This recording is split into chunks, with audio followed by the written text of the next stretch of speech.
Hello friends, आपका एक बार फिर से आपके अपने यूट्यूब चैनल पे बहुत बहुत स्वागत है। आज की वीडियो में हम कवर करेंगे आपका ज़िला शिमला। शिमला से देखेंगे हम इम्पोर्टेंट फैक्ट। मैंने टाइप तो नहीं किया क्योंकि जो आपका ज़िला शिमला में बहुत सी चीज़ें ऐसी थी जो मुझे खुद से आपको बतानी है एक्स्ट्रा फैक्ट के साथ, तो टाइप करने में जो है वो चीज़ें आपकी उसमें कवर नहीं होनी थी, तो मैंने डायरेक्ट आपका पेज लिया है, इसके ऊपर मैं आपको समझाने वाला हूँ। तो चलिए स्टार्ट करते हैं। सबसे पहले देख लेते हैं आपकी जो साक्षरता दर को छोड़ देते हैं। पहले सबसे पहले देख लेते हैं आपका जो जिले के रूप में गठन कब हुआ, तो ये हुआ 1972 में। वैसे तो आपका जो महासू के रूप में जो शिमला का गठन हो गया था आपका 15 अप्रैल 1948 को, जो आपका महासू है अस्तित्व में आया था। लेकिन उसके बाद क्या होता है कि 1972 में शिमला का पुनर्गठन किया जाता है और उसको जो है अलग अलग जिलों में मिला दिया जाता है। क्यों मिलाया जाता है? क्योंकि 1 नवंबर 1966 को जो आपका जो है कंडागार, संजौली और शिमला शहर, ये क्या है आपके जो है हिमाचल प्रदेश में मिलाए गए थे। उसके बाद जो है 1972 में जो इसका पुनर्गठन करना पड़ा, तो शिमला जो है जिले के रूप में कब अस्तित्व में आया, तो ये आपका 1972 में आया था। चलिए इसके बाद देख लेते हैं यहाँ इसकी साक्षरता दर की बात की जाती तो शिमला में कितनी है साक्षरता दर, तो है आपकी 84.55%। इसके अलावा यहाँ का जो क्षेत्रफल देख लेते हैं तो 5131 वर्ग किलोमीटर आपका जो क्षेत्रफल है शिमला का। इसके बाद बात की जाए परसेंटेज में, हम बात कर लेते हैं तो परसेंटेज में कितना बनता है, तो 9.22% जो है आपका शिमला का जो है क्षेत्रफल बनता है टोटल एचपी के। इसके अलावा देख लेते हैं इसके जो है सीमाएं कहाँ कहाँ और किस किस के साथ लगती है। तो सबसे पहले देखेंगे हम आपका, इस तरह से आप देख लीजिए, आपको मैप में स्क्रीनशॉट अभी थोड़ी देर में जो है डाल दूंगा इसके साथ जब इसको अपलोड करूँगा। तो आप देखेंगे अगर आप पूर्व की बात करें तो शिमला की जो है पूर्व में कौन सा आता है, तो शिमला के जो पूर्व की बात की जाए तो शिमला के पूर्व में आता है आपका किन्नौर। ठीक है, तो यहाँ पे आपका किन्नौर आ जाएगा। इसके बाद अगर बात की जाए आपकी दक्षिण में, तो दक्षिण में आपका जो है सिरमौर आ जाएगा। तो इसके अलावा सिरमौर आ जाएगा दक्षिण से पूर्व की ओर, यहाँ यह दक्षिण है आपका। दक्षिण से जब हम पूर्व की ओर जाएंगे तो यहाँ आएगा आपका उत्तराखंड। इसके अलावा बात की जाए अगर आपके उत्तर में, तो उत्तर में आता है आपका कुल्लू और साथ में आता है आपका मंडी।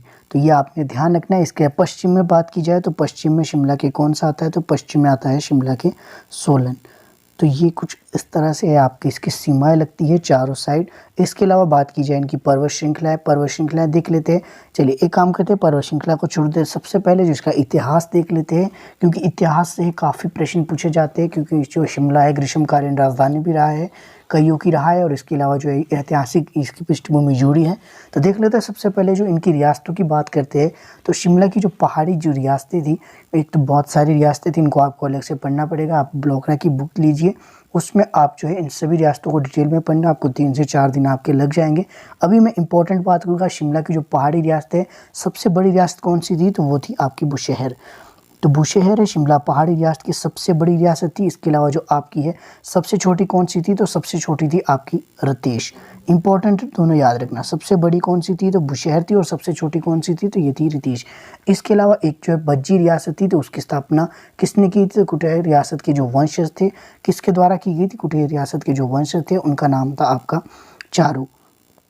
अब ये मैंने आपको ये क्यों बताया, क्योंकि चारू इंपॉर्टेंट है। चारू क्यों इंपॉर्टेंट है, क्योंकि चारू है 29वीं पीढ़ी के सोहन पाल जो है, चारू जो है वंशज है 29वीं पीढ़ी के, जो इनके एक वंशज थे वो कौन थे, आपके सोहन पाल। तो आपने ध्यान रखना है, चारू वंशज के 29वीं पीढ़ी के एक व्यक्ति थे, वो थे आपके सोहन पाल। इन्होंने स्थापना की थी आपकी सुन्नी शहर की। तो इंपॉर्टेंट हो जाता है, इसलिए मैंने इंक्लूड किया है कि सुन्नी शहर की स्थापना किसने की, तो ये की सोहन पाल ने, और किस वंशज के, चारू की 29वीं पीढ़ी के ये वंशज रहे थे। तो ये आपने इतना सा ध्यान रखना है। इसके अलावा आपको थोड़ा सा और मैं बता दूं कि इसमें कौन कौन सी है, तो आपको मैं ऐसे ही बता दूं, बलसन हो गया, भज्जी, कोटी, दरकोटी, त्रोच, इसके अलावा कुमारसैन, खनेटी, ये सभी जो रियासतें ये इंपॉर्टेंट है, आपको खुद पढ़नी पड़ेगी। मुझे अगर बताने लग जाऊँ तो काफ़ी समय लग जाएगा।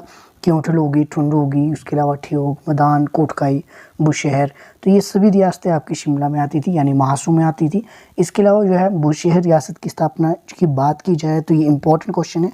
तो ये किसने की थी, श्री कृष्ण के जो पुत्र थे, तो श्री कृष्ण के पुत्र द्वारा बुशहर रियासत की स्थापना की गई थी। उनका नाम क्या था, उनका नाम था प्रद्युमन। तो ये आप ध्यान रखना, श्री कृष्ण के पुत्र प्रद्युमन द्वारा जो बुशहर रियासत की स्थापना की गई थी। इसके अलावा बात की जाए तो शिमला जो शहर का जो नामकरण कैसे हुआ, तो शिमला शहर का नामकरण हुआ श्यामला। तो श्यामला देवी के नाम पर जो है इनका नामकरण हुआ। श्यामला देवी ये मंदिर था तो पहले ये मंदिर था आपका जो जाखू चोटी है, जाखू चोटी के नीचे एक छोटा सा मंदिर था श्यामला देवी का मंदिर।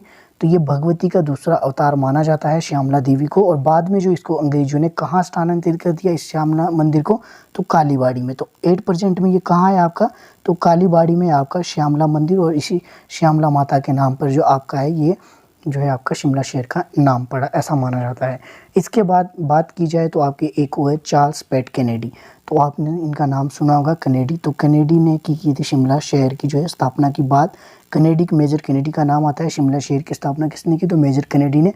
ऐसा क्यों माना जाता है, क्योंकि 1822 में इन्होंने क्या किया था, 1822 में इन्होंने पहला पक्का मकान बनाया था, जिस मकान को किस नाम से जाना जाता है, मेजर कैनेडी हाउस के नाम से भी उस मकान को जाना जाता है। इसीलिए कहा जाता है कि शिमला शहर की जो स्थापना है किसने की, तो ये मेजर कैनेडी द्वारा की गई।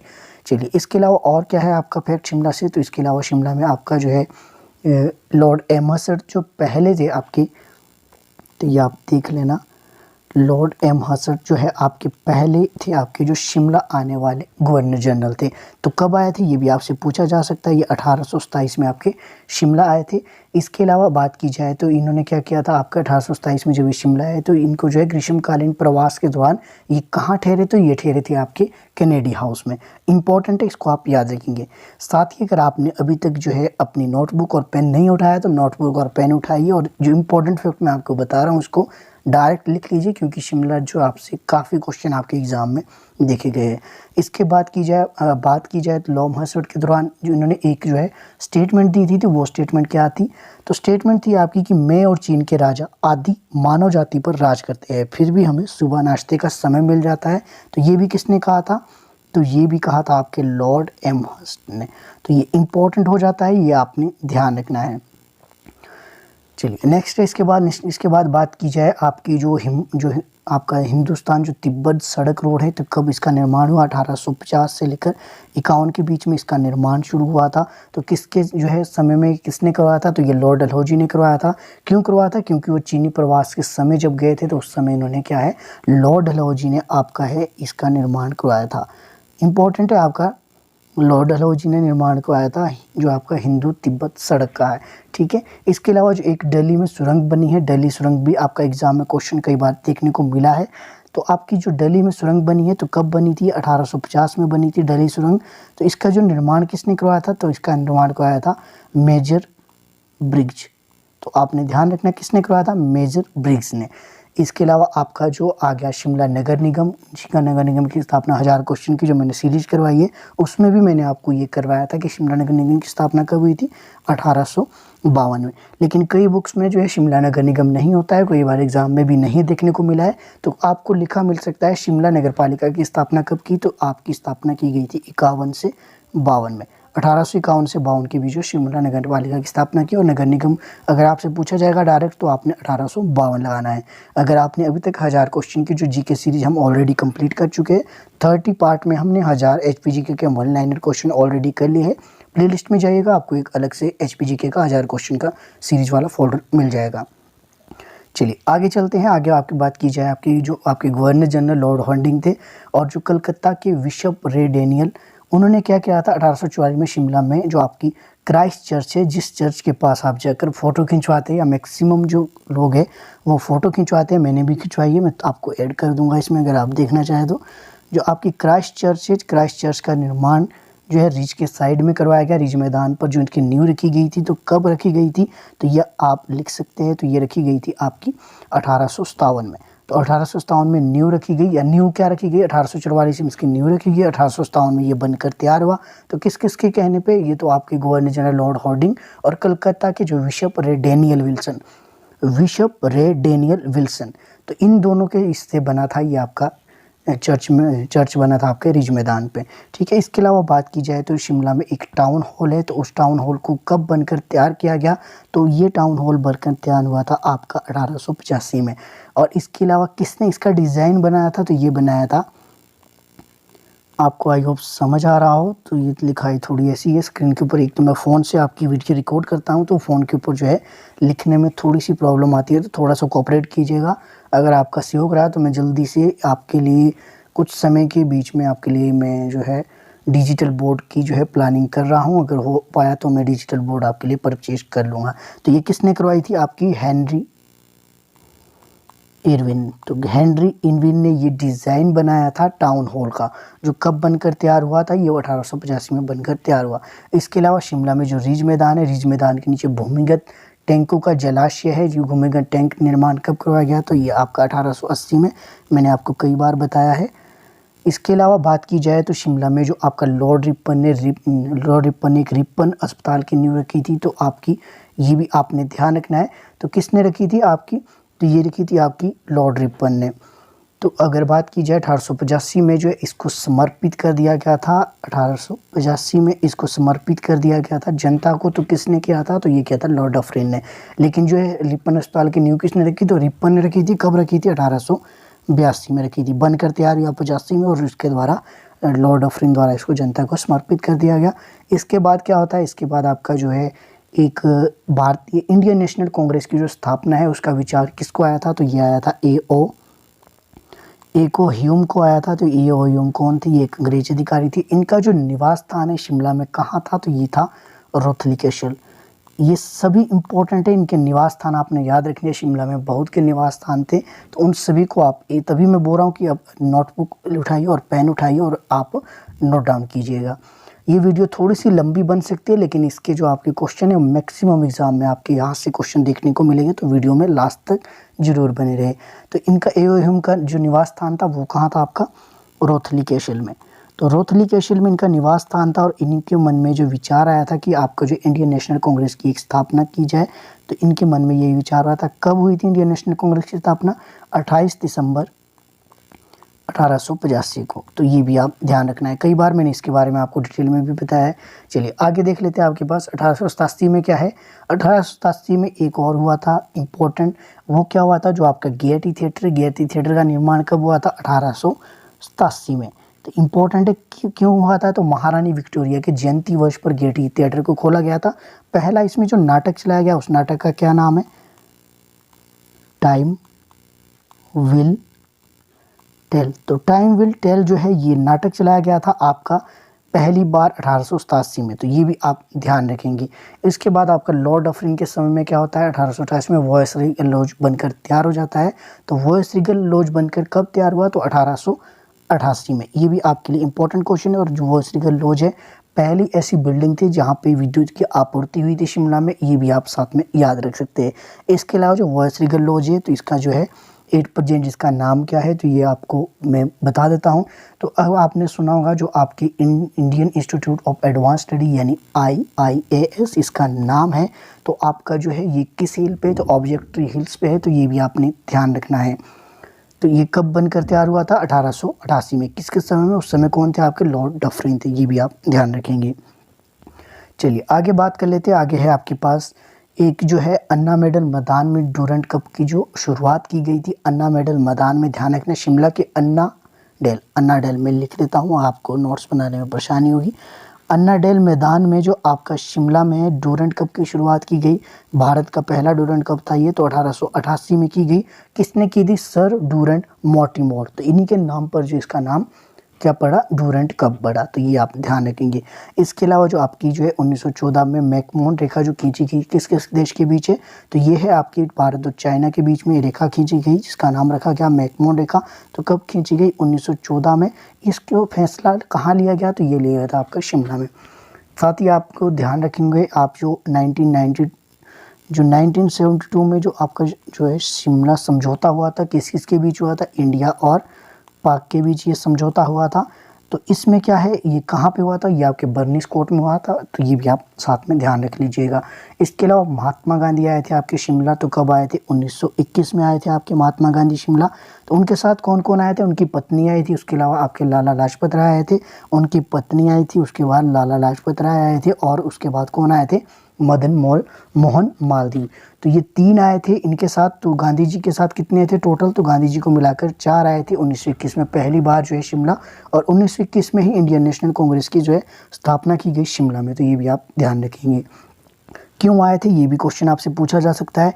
क्यों आए थे, बेगार प्रथा को ख़त्म करें, बेगार प्रथा के विरुद्ध इन्होंने जो है एक भाषण देना था, तो बेगार को ख़त्म करने के लिए ये आए थे। अब बेगार क्या होता है, बेगार होता है कि बिना किसी भी जो है न्यूनतम वेतन या कोई भी वेतन दिए जो काम किया जाता है। जो राजा महाराजा होते, ये मान के चलिए आप, जो राजा महाराजा जमींदार वगैरह जो बड़े बड़े वर्ग के नेता या जो भी वायसराय वगैरह थे, उनके द्वारा क्या है, गरीबों का शोषण किया जा रहा था, उनसे काम करवाया जाता था ज़बरदस्ती, तो उनको काम करना पड़ता है लेकिन उसके बदले उनको जो है वेतन नहीं दिया जाता, तो ये आपका जो है बेगार था।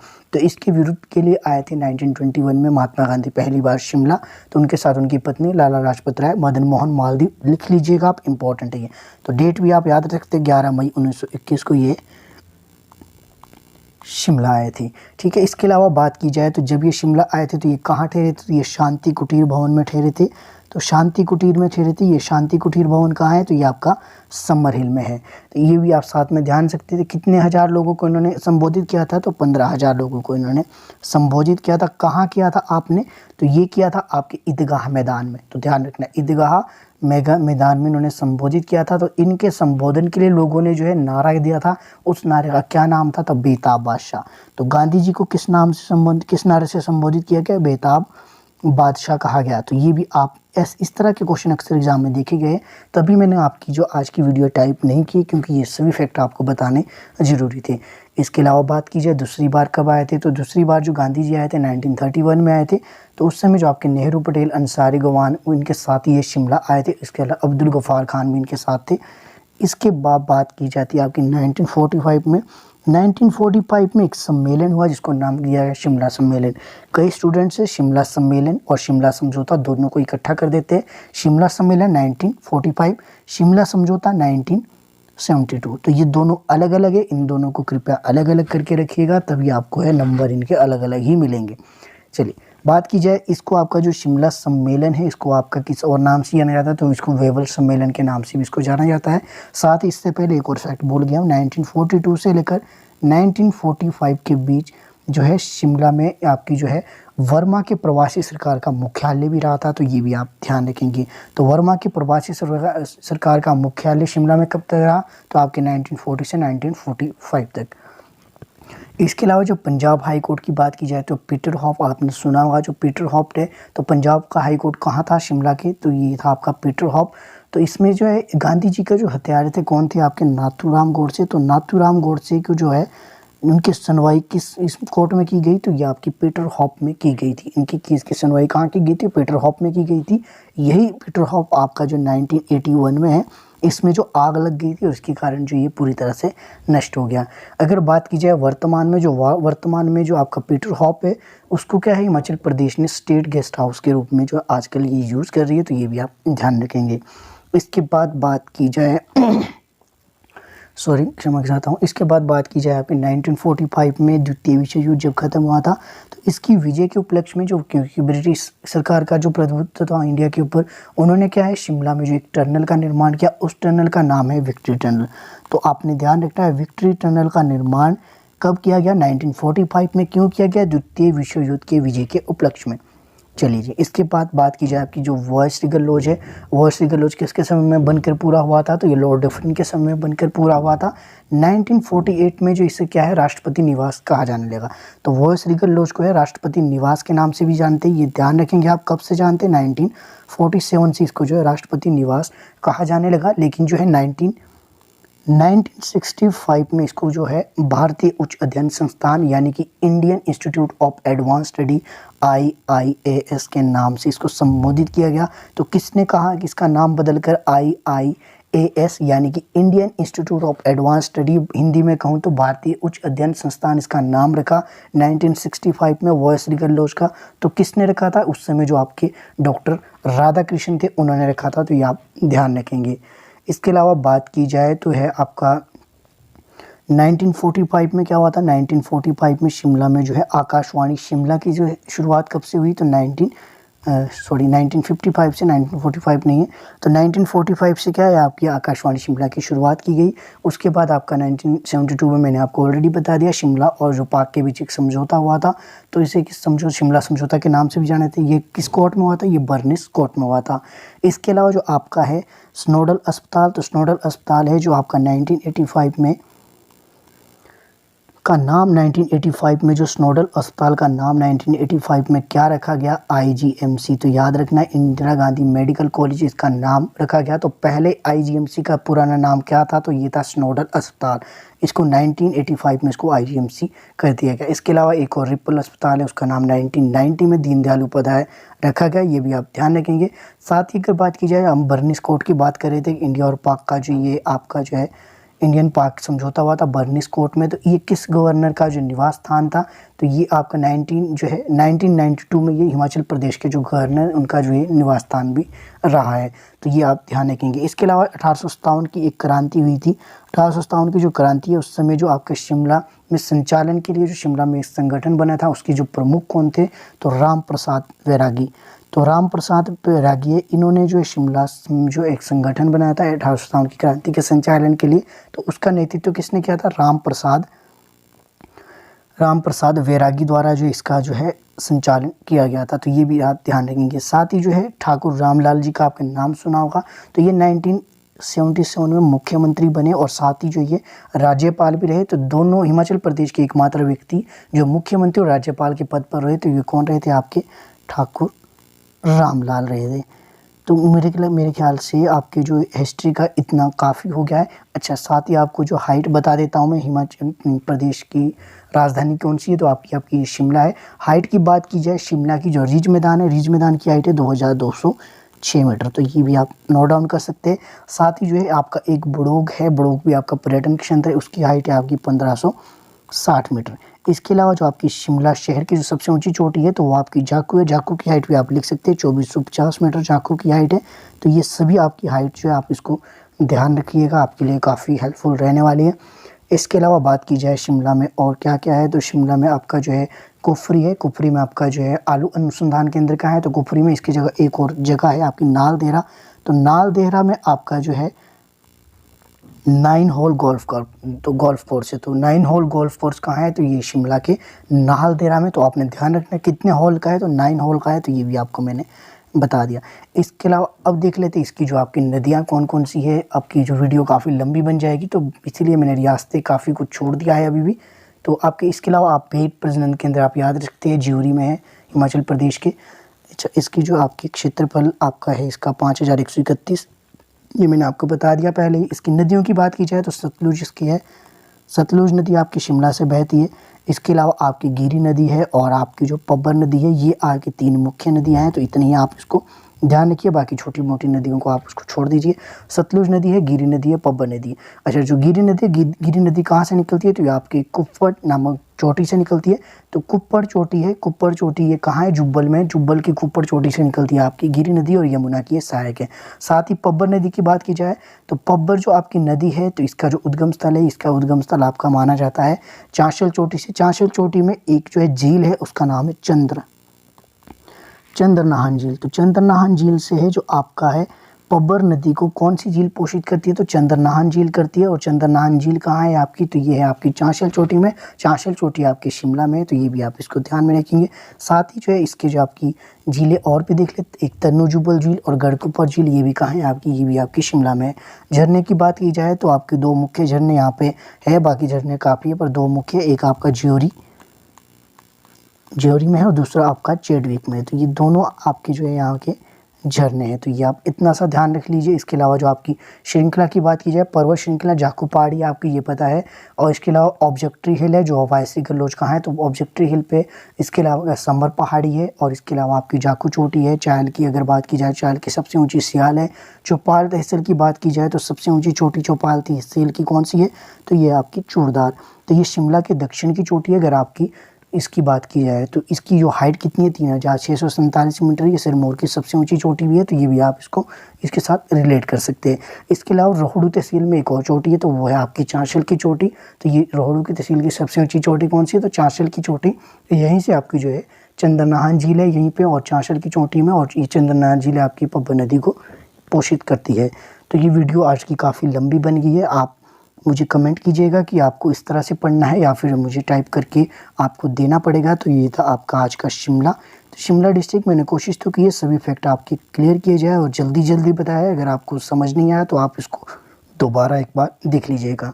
बाकी मिलते हैं अगली वीडियो में। सुजेस्ट ज़रूर कीजिएगा कि अगली वीडियो भी आपको इसी तरह चाहिए या फिर आपको टाइप करके पूरी डिस्ट्रिक्ट वाइज, जैसे आपकी पिछली हमने मंडी, जैसे लाहौल स्पीति आपकी कुल्लू जो ये हमने पिछली कर दी है, इस तरह से चाहिए तो आप मुझे कमेंट जरूर कीजिएगा। मिलते हैं अगली वीडियो में।